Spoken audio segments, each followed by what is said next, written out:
Jama'a assalamu alaikum. Barkanmu da sake zuwa tashar mu ta Hausa TV. Idan wannan ne zuwanka na farko, muna roƙonka daga danna mana subscribe sannan ka taɓa alamar ƙararrawa ta yadda zarar mun sa bidiyo zaka same shi. Sheikh Abduljabbar ya sake cattakan lauyoyinsa a kotu, ya nemi a bashi dama ya kare kansa. An sake kallon wata drama a babbar kotun shari'ar musulunci ta Kano, yayin da Sheikh Abduljabbar Kabara ya sake neman a bashi dama ya kare kansa. Daily Trust ta rawaito cewa shehin malamin ya sake sa'insa da lauyoyin da ke kokarin kare sa a shari'ar da ake masa na zargin batanci.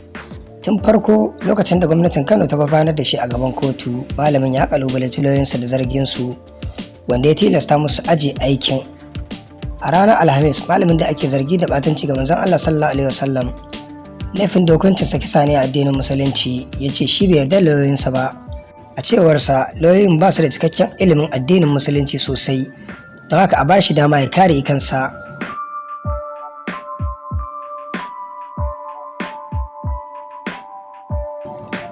Shin bangaren gwamnati ya sake gabatar da shaida? A zaman kotun na yau, lauyan bangaren masu shigar da kara ya gabatar da shaidarsa ta biyu, wani mutum wanda ake kira Murtala Kabir Muhammad. Murtala, mazaunin kofar na isa lokacin makera, ya bayyana wa kotu cewa shi ɗalibin Sheikh Abduljabbar ne. Yayin da aka nemi ko bangaren da ake kara suna da tambayoyi ga shaidan, Sheikh Abduljabbar ya bayyana wa kotu cewa wanda yake karewa yana son a bashi dama ya kare kansa. Barista Muhammad Amin Kabir ya kafa hujja da sashi na 36 6D na kundin mulkin Najeriya wanda aka yi wa garan bawul.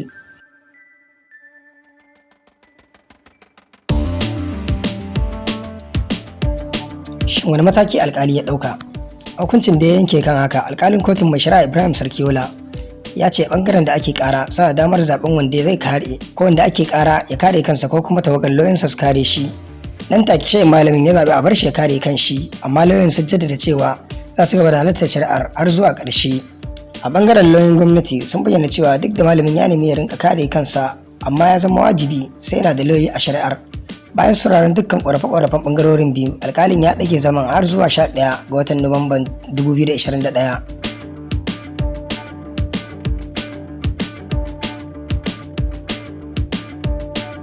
Nishar da gwamnati gabatar ya bayyana.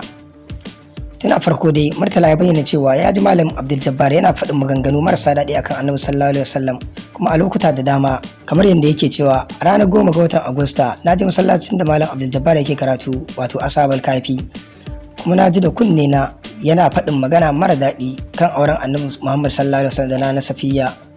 Hakanan a ranar 20 ga watan Disamba 2019 na ji Sheikh Abduljabbar yana ɓatanci ga Annabi Muhammad sallallahu alaihi wasallam.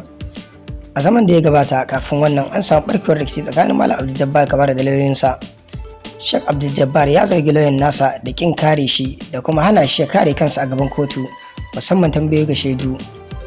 Daga ƙarshe dai sai da alkali ya baiwa kowa hakuri tsakanin su, sannan aka ci gaba da shari'ar, kuma daga ƙarshe aka ɗage zaman zuwa yau 29 ga watan Oktoba. To Allah ya kyauta, amin.